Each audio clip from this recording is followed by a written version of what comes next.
Olá pessoal, tudo bem? Sejam bem-vindos a mais uma aula de Direito Constitucional. A aula de hoje será sobre direitos políticos negativos. Iremos tratar então dos direitos políticos negativos. Vimos na aula passada os direitos políticos positivos, ou seja, o direito de votar e ser votado, capacidade eleitoral ativa, alistamento eleitoral, direito de votar, e a capacidade eleitoral passiva, elegibilidade e o direito de ser votado. Então, vimos esses dois institutos, né, dos direitos políticos positivos, que é, em resumo, o direito de votar e ser votado, o direito de exercer sua cidadania e o direito de ser político, o direito de ocupar um mandato eletivo. Na aula de hoje, iremos estudar, então, os direitos políticos negativos, que são as normas que impedem o exercício desses direitos políticos positivos. Então, iremos estudar normas, regras que impedem o exercício desses direitos políticos positivos, direitos de votar e ser votado. Dentro dos direitos políticos negativos, temos três espécies, três modalidades, que são as inelegibilidades, a perda e a suspensão dos direitos políticos. Inelegibilidades, perda e suspensão dos direitos políticos. A diferença, em resumo, é que as inelegibilidades impedem somente o exercício dos direitos políticos positivos passivos, ou seja, impede só o direito de ser candidato a um mandato eletivo. Então, as inelegibilidades, ela vai afetar a sua capacidade eleitoral passiva, ou seja, o direito de ser votado, diferentemente da perda e da suspensão, que vai afetar tanto o direito de ser votado, mas também o direito de votar. Então, a perda e a suspensão impede ali o direito de votar e ser votado, e as inelegibilidades só impedem o exercício do direito de concorrer numa eleição, de ser candidato numa eleição, ok? Então, em resumo, são essas as diferenças, e é bom que fique muito claro que, por previsão expressa no artigo 15 da Constituição Federal, é proibido a cassação de direitos políticos. A Constituição, ela expressa proibindo, vedando a cassação de direitos políticos, mas permitindo sim a perda e a suspensão dos direitos políticos. A diferença aqui, em síntese, é que a cassação tem um sentido político, né? Tem um viés político, um viés ideológico. É a retirada arbitrária de direitos políticos por ato unilateral do poder público de forma arbitrária. Como isso era uma previsão na época da ditadura, utilizado ali pelo governo militar como forma de sancionar pessoas, excluindo essa pessoa de pleitos eleitorais, excluindo essa pessoa do exercício de cidadania, a Constituição resolveu por bem proibir expressamente a cassação de direitos políticos, mas permitindo a perda e a suspensão dos direitos políticos. Então, iremos ver hipótese de perda e suspensão dos direitos políticos, mas já deixando claro que essa cassação, que teria um viés arbitrário, de mera cassação política, sem assegurar os direitos fundamentais de contraditório ou ampla defesa, ela é vedada pela Constituição. Então, nossa Constituição proíbe expressamente a cassação dos direitos políticos, mas permite a perda e a suspensão. Inelegibilidades. Então, as inelegibilidades, elas estão no artigo 14 do parágrafo 4º ao 9º, então do parágrafo 4º ao 9º, vai tratar ali das inelegibilidades. Como eu disse, as inelegibilidades, ela afeta apenas a capacidade eleitoral passiva, apenas o direito de ser votado. Ela não afeta o direito de votar. Uma pessoa inelegível, ela continua exercendo o seu direito de votar, continua tendo a sua cidadania, continua podendo votar nas eleições. Ela só não vai poder ser candidata. Às vezes de forma geral ou de forma específica. Então ela não pode se candidatar para mandatos, tanto no Poder Executivo quanto no Poder Legislativo. Iremos ver as situações que há a hipótese de inelegibilidades que proíbe para todos os tipos de mandatos, mas há outras hipóteses que impedem especificamente para determinados mandatos. Então, as hipóteses de inelegibilidade estão descritas na Constituição no parágrafo 4º ou 8º, que são normas de eficácia plena, nem precisariam de regulamentação, mas a Constituição pode ali especificar. E no parágrafo 9º da Constituição, a hipótese aberta, permitindo que a lei infraconstitucional, tragam outras hipóteses não previstas pelo texto. Então, o texto constitucional estabelece padrões mínimos ali, estabelece regras mínimas de inelegibilidades, mas isso não significa que as inelegibilidades se esgotam no texto constitucional. Há outras hipóteses de inelegibilidades em leis infraconstitucionais. E há a lei das inelegibilidades, que é a Lei Complementar 64 de 90, que foi alterada pela Lei 135 de 2010, que é a Lei da Ficha Limpa. Então, a Lei das Inelegibilidades, que é a Lei Complementar 64 de 90, foi alterada pela Lei Complementar 135 de 2010, que é a Lei da Ficha Limpa. E essas inelegibilidades, então, infraconstitucionais, são permitidas por expressa previsão do parágrafo 9º do artigo 14 da Constituição, que permite que a lei complementar traga outras hipóteses de inelegibilidades não previstas na Constituição, com o fim aí de proteger a probidade, proteger a administração pública, a moralidade no exercício de mandato, exatamente impedir ali que candidatos que cometam ali algum desvio possam se candidatar a novos pleitos eleitorais, né? Então, a ideia ali é de busca de moralização da administração pública, de busca ali de uma administração pública mais correta, mais eficiente, menos corrompida. Ok? Há duas hipóteses de inelegibilidades, as absolutas e as relativas. As absolutas é uma condição pessoal, subjetiva, que impede que o eleito que impede que seja eleito para qualquer mandato eletivo, tanto no Poder Executivo quanto no Poder Legislativo. Então é uma condição pessoal, subjetiva, que impede que a pessoa seja eleita para qualquer mandato eletivo, tanto no Poder Executivo quanto no Poder Legislativo. Está no parágrafo 4º da Constituição, está no parágrafo 4º do artigo 14 da Constituição, que diz que são inelegíveis o analfabeto e os inalistáveis. Vejam que a Constituição disse analfabetos, ok? Os analfabetos podem votar, têm a possibilidade de votar, o voto é facultativo para eles, o voto não é obrigatório. Mas os inalistáveis, a rigor, não precisaria nem estar escrito aqui nesse dispositivo, porque os inalistáveis, eles, na verdade, eles não têm nem cidadania, eles não podem nem votar, eles não têm nem os direitos políticos positivos, que seria o caso dos menores de 16 anos e estrangeiros, né? E os conscritos que não podem ali exercer os direitos políticos durante um período determinado. Então, a rigor, os inalistáveis não precisaria nem estar citado como inelegíveis, porque, a bem da verdade, eles não têm nem a cidadania, não tem elemento mínimo ali para concorrer a algum cargo político para ser elegível e também para votar, que é o direito básico ali dos direitos políticos. Por essa lógica, então, os inalistáveis, na verdade, é um pleonasmo aqui, colocar ele no dispositivo. O que vale a pena frisar são os analfabetos, que esse sim é uma inelegibilidade absoluta, em que a pessoa havendo a comprovação que ela é analfabeta, ela não pode ser candidata a nada, a nenhum cargo eletivo, seja no Poder Legislativo ou no Poder Executivo, mas pode votar para esses cargos, ok?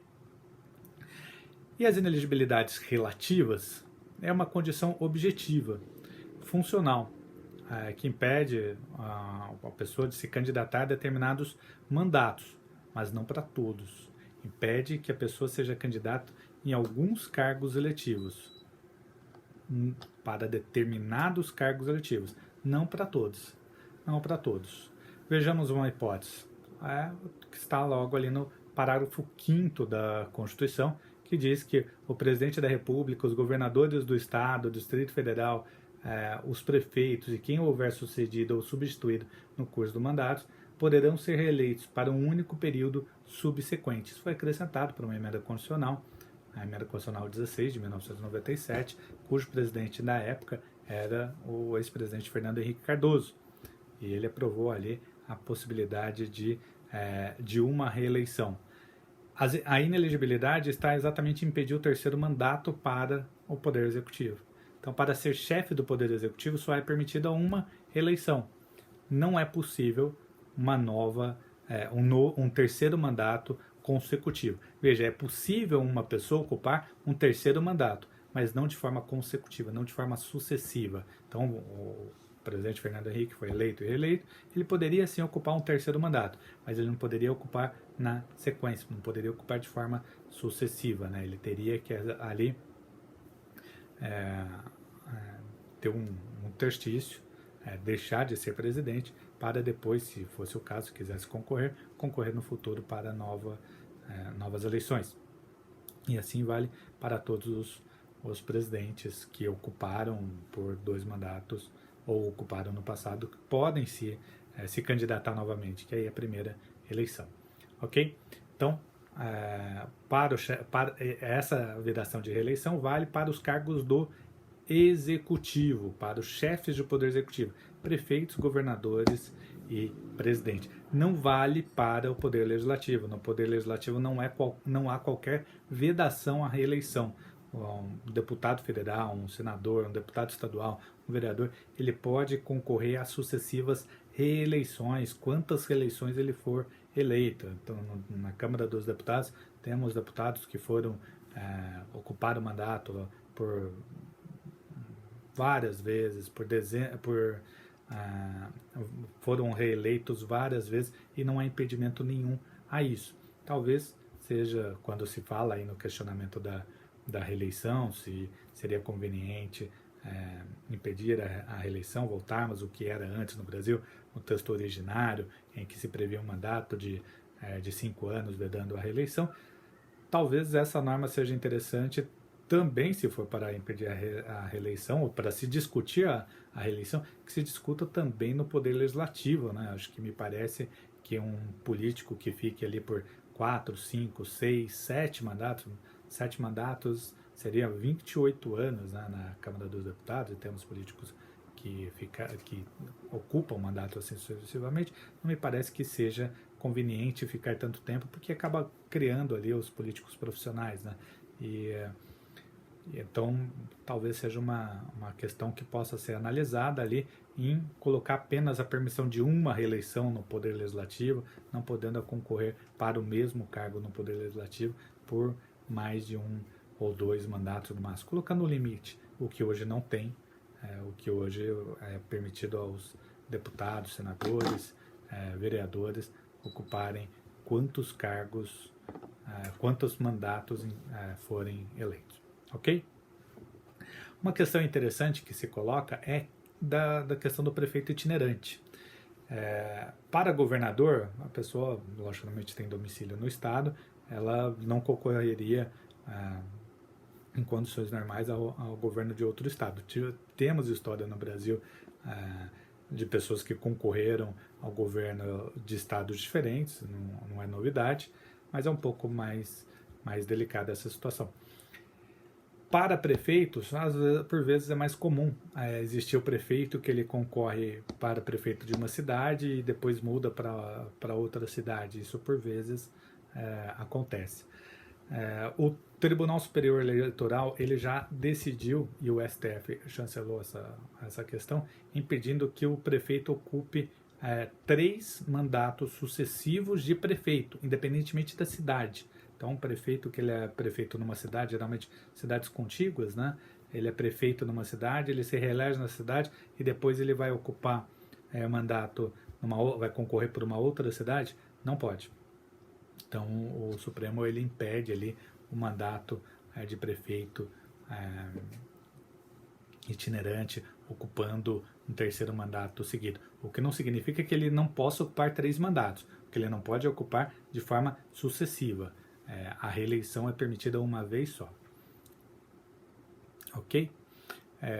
Um caso que é interessante tratar é que a inelegibilidade ela aplica-se a quem tiver substituído de forma definitiva, não propriamente ocasional, mas de forma definitiva. E aí quando acontece do chefe do Poder Executivo, por algum motivo, impeachment, falecimento, incapacidade absoluta, qualquer coisa que impeça ele de continuar no exercício do mandato, assumirá seu vice.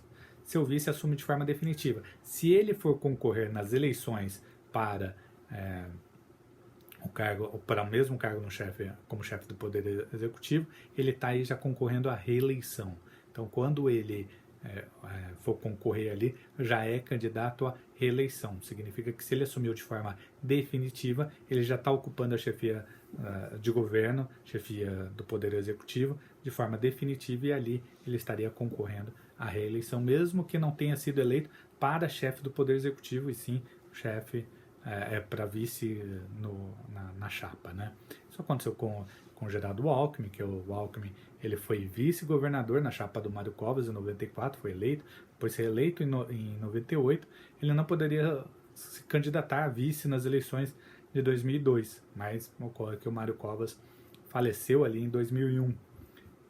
O Alckmin assumiu de forma definitiva, a partir de 2001, o governo do estado de São Paulo. Isso permitiu que o Alckmin se candidatasse ao cargo do governo do estado em 2002, sendo considerada aí já uma reeleição. Então ele não poderia concorrer ao governo do estado em 2006. E como acabou não concorrendo, foi concorrer à presidência da República, que acabou vindo a perder essas eleições, mas depois ele voltou para concorrer aí em 2010, né, que acabou sendo eleito e reeleito em 2014 para o governo do estado de São Paulo. Então o Alckmin ele ocupou o governo do estado de São Paulo aqui por 3 mandatos e mais o período em que ele substituiu de forma definitiva o Mário Covas. Ok? Então são situações aqui só para espelhar que a nossa vida política traz, né? E que vale a pena para espelhar a situação. Uma regra que a Constituição coloca para quem vai concorrer ao cargo de chefe de Poder Executivo é que os presidentes, governadores e prefeitos, então valendo aí para os cargos do chefe de Poder Executivo, se eles forem concorrer para outros cargos, eles devem renunciar 6 meses antes. Então, os chefes do Poder Executivo, presidente, governador e prefeitos, para concorrerem a outros cargos, devem renunciar 6 meses antes. Para concorrer ao mesmo cargo numa reeleição, eles não precisam renunciar, não precisam aí se desincompatibilizar. Então, parágrafo 6º do artigo 14 prevê um instituto da desincompatibilização, em que o chefe do Poder Executivo, para concorrer a outro cargo, tanto no Poder Executivo quanto no Poder Legislativo, ele deve renunciar 6 meses antes da próxima eleição. A eleição é em outubro, então em abril ele já tem que renunciar para poder concorrer. Se ele não renunciar, ele não vai poder concorrer. Para concorrer ao mesmo cargo, numa reeleição, ele não precisa se desincompatibilizar. Então, para concorrer ao mesmo cargo, não há necessidade, não há aplicação aí do parágrafo 6º. O caso do próprio Alckmin, que era governador em 2018, e ele foi concorrer para cargo de presidente, ele teve que renunciar aí o cargo de governador do estado em abril, deixando o seu vice, o Márcio França, assumindo ali o governo de forma definitiva, que acabou concorrendo, né, ao governo do estado, e o Alckmin foi concorrer à presidência da República. Então, para concorrer a outro cargo, o Alckmin teve que se desincompatibilizar, renunciando ali um mandato de governador no final do mandato, em abril, para poder concorrer ao cargo de presidente. E assumiu aí de forma definitiva o governo do estado, mas França que acabou concorrendo nas eleições de 2018, que veio a perder. Mas se fosse eleito, seria ali já considerado o seu segundo mandato na chefia do Poder Executivo, não poderia concorrer à nova reeleição em 2022. Ok?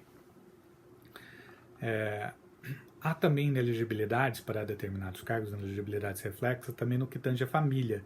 Isso está no parágrafo 7 do artigo 14, parágrafo 7º do artigo 14, que diz: que são inelegíveis no território de jurisdição do titular, o cônjuge, os parentes consanguíneos ou afins, até o segundo grau ou por adoção do presidente da República, governador do estado, do Distrito Federal, de prefeito ou de quem os haja substituído dentro de 6 meses anteriores do pleito, salvo seja titular de mandato eletivo e candidato à reeleição.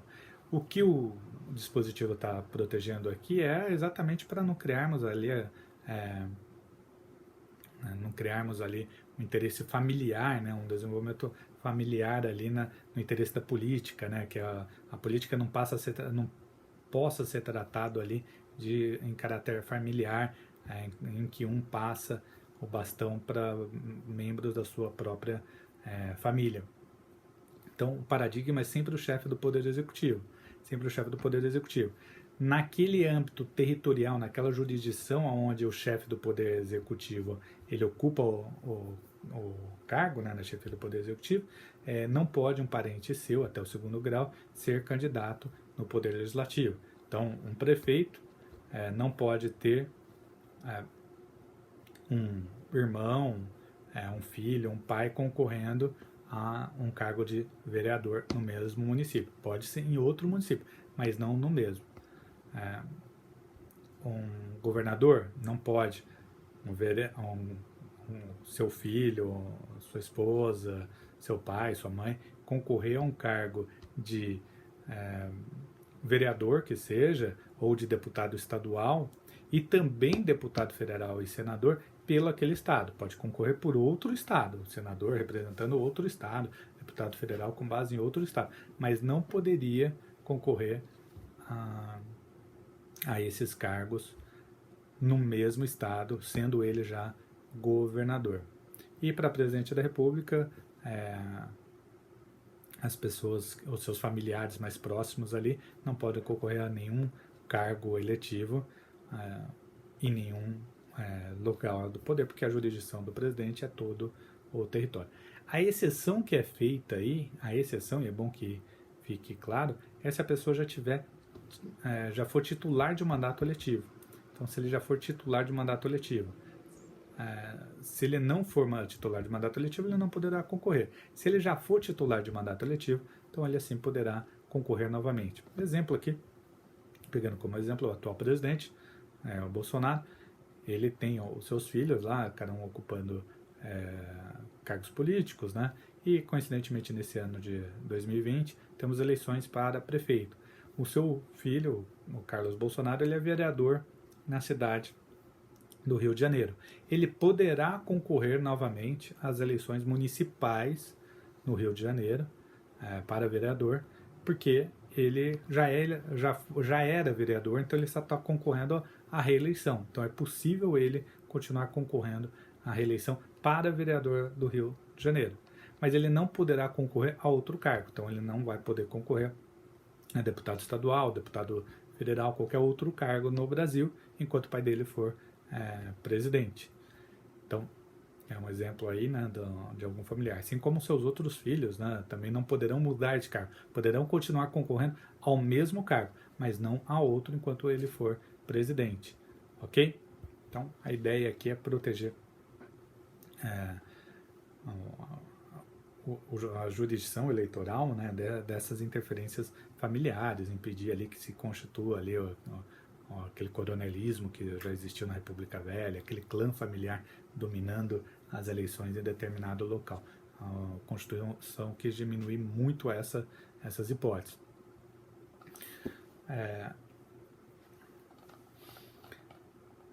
O caso do militar. O militar pode se candidatar? A Constituição tem norma expressa para o militar, permitindo que o militar seja candidato, está no parágrafo 8º, mas tem regras expressas. Se o militar tiver menos de 10 anos de serviço, ele tem que obrigatoriamente se afastar do serviço, se exonerar ali do serviço militar. Mas se ele tiver mais de 10 anos, ele vai ser agregado pela autoridade superior, vai ficar ali sob o julgo de uma autoridade superior e, se ele for eleito, ele passará automaticamente para reforma, passará automaticamente para inatividade. Então, o militar, ele pode se candidatar e depende do tempo que ele está no serviço público. Ok? Então, essas são as regras, em resumo, né, das inelegibilidades previstas na nossa Constituição. É bom enfatizar que existem outras regras de inelegibilidade, e uma dessas regras é a Lei Complementar 135, né, que prevê ali uma série de outras inelegibilidades, que é a chamada Lei da Ficha Limpa, que prevê ali a situação da pessoa que foi condenada criminalmente em segunda instância, ela se torna inelegível. A pessoa que for condenada por um órgão colegiado, também por Tribunal de Contas, ela já se torna inelegível. Então a lei da ficha limpa coloca uma série de hipóteses ali, são várias hipóteses, possível descer a minúcias aqui nesse pequeno vídeo, porque são várias hipóteses, são várias alíneas que ela trata ali de todas as inelegibilidades, de vários casos, que sempre pensando ali na probidade da administração pública, sempre preservando ali a idoneidade. Então, um caso emblemático ali, né, do ex-presidente Lula, que foi condenado já por tribunal, por crimes ali específicos ligados com previsão expressa na lei da ficha limpa, né, crime de corrupção, lavagem de dinheiro e tudo mais. Então, mesmo que ele não esteja preso, ele está inelegível pelo prazo ali previsto na lei. Então, um político, quando ele é condenado nesses crimes previstos na lei da ficha limpa, ele acaba se tornando inelegível, sendo impedido ali de concorrer a cargos políticos, ok? O que não significa, iremos ver, que ele não vai poder votar. Ele pode votar até que essa condenação transite em julgado. Então, quando essa condenação transitar em julgado, a partir daí, aí ele fica com seus direitos políticos suspensos mesmo, não pode nem votar. Mas, enquanto não transitado em julgado, ele só está inelegível, ele pode continuar votando, ele só não vai poder ser votado. Perfeito? Então, artigo 15 agora, né? Artigo 15, iremos tratar, então, da perda e suspensão dos direitos políticos. Perda e suspensão dos direitos políticos. A diferença, basicamente, da perda e da suspensão é que um é definitivo e o outro não. A perda é definitiva, a pessoa perde os direitos políticos, não podendo mais exercê-los. E a suspensão não, a suspensão é temporária, a pessoa não fica privada dos seus direitos políticos, tanto do direito de votar quanto de ser votado, de forma temporária. Então, suspensão e perda dos direitos políticos envolve tanto o direito de votar quanto de ser votado. Envolve tanto a capacidade eleitoral ativa quanto a passiva. A diferença é que a perda é definitiva e a suspensão ela é temporária, é um limite específico. A suspensão ela está basicamente descrita no artigo 15, nas hipóteses de suspensão, no artigo 15, inciso 2 a 5. O artigo 15 ele não separa o que é perda e o que é suspensão, ele trata conjuntamente as hipóteses de perda e suspensão, trata conjuntamente no mesmo dispositivo. Quem faz esse trabalho de diferenciar é a doutrina. A doutrina ela é quase uníssona em quase todas as hipóteses, apenas numa hipótese ela diverge e iremos ver. Então, nos incisos 2 a 5, o que prevalece é que são hipóteses de suspensão. Inciso 2, incapacidade civil absoluta. É a hipótese de suspensão, principalmente depois do Código Civil, depois da reforma, né, do Código Civil, das pessoas com deficiência, que nenhuma deficiência é considerada definitiva agora, né? Então, há uma visão mais buscando ali uma transitoriedade, visando inserir as pessoas com incapacidade no meio social. Então, a incapacidade civil absoluta, ela por conta dessa transitoriedade que a reforma do Código Civil deu, hoje ela é vista como hipótese de suspensão, então sempre imaginando que um dia ela vai poder ser revertida ou vai poder permitir em algum momento que a pessoa exerça seus direitos políticos. A hipótese 2, condenação criminal transitada em julgado enquanto durarem os seus efeitos.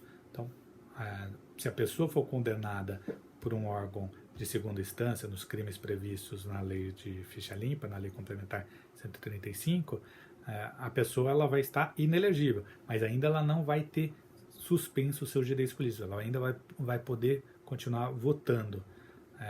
Ela só vai perder o seu direito de votar, sua cidadania, quando ela tiver uma condenação criminal transitada em julgado, enquanto durarem os seus efeitos. Então, enquanto durar os efeitos dessa condenação criminal, ela tem os seus direitos políticos suspensos.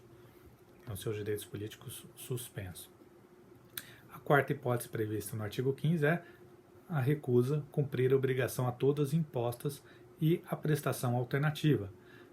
Então, a pessoa se recusa a cumprir a obrigação a todas impostas e também a prestação alternativa. O artigo 5º, inciso 8º, prevê que se a pessoa recusar a cumprir a obrigação a todos os impostos, prestar serviço militar obrigatório, ser mesário em época de eleição, servir no júri, né, como jurado, se ele se recusar a cumprir essa obrigação a todos imposta, a consequência é que ele vai ter uma prestação alternativa. Se ele se recusar também a prestar essa prestação alternativa, se ele se recusar a cumprir com o dever de prestar essa prestação alternativa, ele tem os seus direitos políticos suspensos. Há uma divergência na doutrina aí se isso seria hipótese de perda ou suspensão. Parte da doutrina entende que é suspensão e parte da doutrina entende que é perda. O professor José Afonso da Silva, o Pedro Dolenz entende que é caso de perda dos direitos políticos, pois ele estaria ali com seus direitos políticos, tanto o direito de votar e o direito de ser votado, impedidos de forma definitiva, enquanto ele não solucionar sua questão na justiça eleitoral, que poderia então durar por muitos anos e ninguém conseguiria definir quanto tempo. Mas o que tem prevalecido ali na doutrina, para a maioria da doutrina específico, é que seria hipótese de suspensão, já visto que ele pode readquirir a qualquer momento, basta ele cumprir a prestação alternativa. No caso, por exemplo, a pessoa que não votar, né, que é uma obrigação a todos impostas, o dever de votar é uma obrigação a todos impostos. Se a pessoa não votar, ela tem que cumprir a prestação alternativa. A prestação alternativa é uma multa que é um valor baixo, e somente se ela não pagar a multa é que ela vai ter seus direitos políticos suspensos no caso. Mas basta ela pagar essa multa que ela readquire os seus direitos políticos, podendo votar e eventualmente ser votada.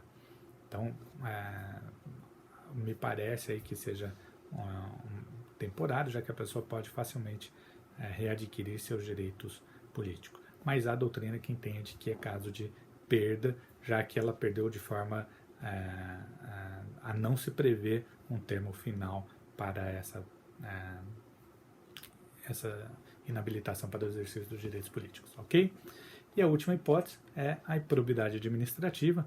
A pessoa foi condenada por improbidade administrativa, em sendo condenada por improbidade administrativa, não poderia ali, no período da condenação, já que a própria Constituição Federal prevê que os seus direitos políticos ficam suspensos, conforme a graduação lá, está no artigo 37, parágrafo 4º, né, que prevê expressamente suspensão dos direitos políticos, além da possibilidade de perda de cargo público e outras sanções penais, multa e por aí vai.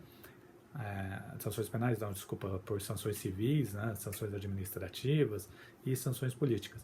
Então, a improbidade administrativa ela gera algumas sanções, e uma delas é a suspensão dos direitos políticos, e a depender da violação, se gerar um enriquecimento ilícito da pessoa, a suspensão dos direitos políticos é por um prazo maior. Se violar, gerar prejuízo para a administração,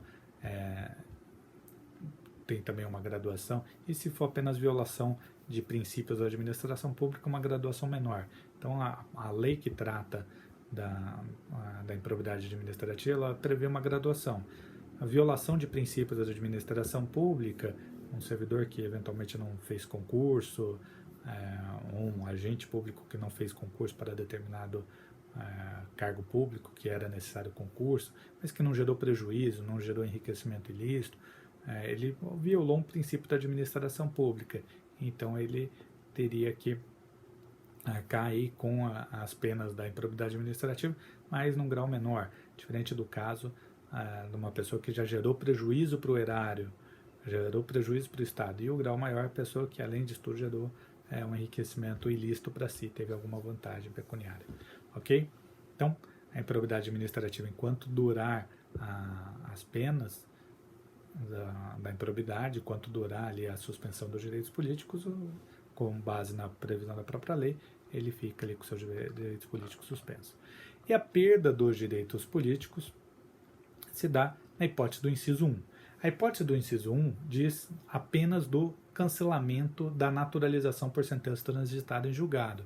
Aqui temos que fazer uma interpretação um pouco maior do que isso, porque já que o caso não trata apenas do cancelamento da naturalização. Temos que pensar que a condição para exercício dos direitos políticos é a nacionalidade. Um estrangeiro, salvo o português equiparado, ele não pode votar, né, e logicamente não pode ser votado. Então, o requisito básico dos direitos políticos é a nacionalidade brasileira. Então, aqui o que temos que tratar, na verdade, é da perda da nacionalidade, não só o cancelamento da naturalização. O artigo 15, inciso 1, ele só se lembrou de uma hipótese de perda de nacionalidade, que é o cancelamento da naturalização. Mas ele se esqueceu da outra hipótese, que é a aquisição de outra nacionalidade, sem as exceções lá do parágrafo 4º do artigo 12, né? Que